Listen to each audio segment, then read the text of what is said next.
আসসালামু আলাইকুম এভরিওয়ান। আশা করি সবাই ভালো আছেন।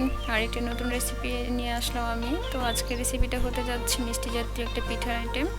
তো পিঠার জন্য প্রথমেই আমরা নিয়ে নিয়েছি আতপ চাউলের গুঁড়ি। আতপ চাউলের গুঁড়িটা নিয়েছি, এর সাথে দিয়ে দিয়েছি 1 চামচের মতো লবণ আর সামান্য একটু ইস্ট দিলে পিঠাটা ফুলে তাড়াতাড়ি আর কি। আর আজকে আমরা পিঠাটা বানাবো খেজুরের গুড় দিয়ে। খেজুরের জোলা গুড়টা ইউজ করা হয়েছে। খাঁটি গুড় দিয়ে পিঠা বানালে পিঠার কিন্তু টেস্ট অনেক বেড়ে যায়, যার জন্য খেজুরের গুড়টা ইউজ করা হয়েছে। আপনারা চাইলে আখের গুঁড়ো ইউজ করতে পারেন। তো আমরা খেজুরের গুড়টা আস্তে আস্তে দিচ্ছি আর মাখায় নিচ্ছে, আর সাথে দিয়ে দেবো 2 কাপের মতো ময়দাটা ইউজ করলে কি হবে, পিঠাটা অনেক বেশি সফট হবে আর কি। আর ময়দা কেউ চাইলে ময়দা নাও দিতে পারেন, বাট ময়দাটা দিলে পিঠার সফটনেসটা একটু বেশি হবে। তো ময়দাটা দিয়ে ভালো করে গুড় দিয়ে আর হালকা কুসুম গরম পানি দিয়ে, মানে পরিমাণ মতো পানি, একদম একসাথে সবগুলো পানি দেওয়া হবে না, অল্প অল্প করে পানি দিয়ে দেখতে হবে পিঠার ব্যাটারটা কেমন হয়েছে।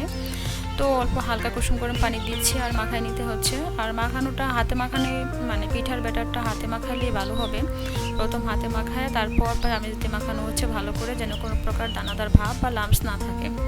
তো ভালো করে মানে কত মিশিয়ে নেওয়া হচ্ছে। ভালো করে মিশিয়ে নিলে পিঠাটা মানে ফুলবে তাড়াতাড়ি। তো ভালো করে উত্তম রূপে মিশিয়ে নেওয়ার পর একটা কড়াইতে তেল গরম করে নেওয়া হলো। তো তেলটা পর্যাপ্ত পরিমাণে গরম করার পর কিন্তু পিঠাগুলো মানে আস্তে আস্তে করে ভেজে নেওয়া হবে। তো এই পিঠা হতে কিন্তু তেমন একটা বেশি সময় লাগে না, ধরেন 30 থেকে 40 সেকেন্ডের মতো লাগে। তবে অবশ্যই আগুনটা কিন্তু মিডিয়াম টু লো হিটে রাখবেন।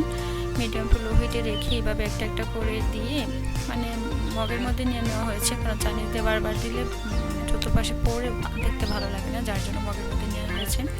তো এই অল্প অল্প করে পরিমাণ মতো পিঠার ব্যাটার দেওয়া হচ্ছে আর একটা একটা করে পিঠা ফুলতেছে, দেখতেই পাচ্ছেন। পিঠা হতে সর্বোচ্চ 30 সেকেন্ডের মতো লাগে।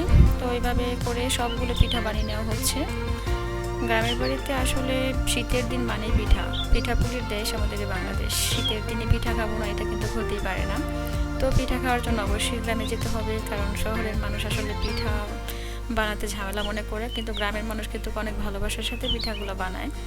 তো এই যে আমাদের পিঠা প্রায় হয়ে গেছে আর আরও পিঠা হচ্ছে। তো দেখতেই পাচ্ছেন পিঠাগুলো মাশাআল্লাহ অনেক সুন্দর হয়েছে। এতক্ষণ ধৈর্য ধরে আমাদের ভিডিওটা যারা দেখেছেন তাদেরকে অসংখ্য ধন্যবাদ।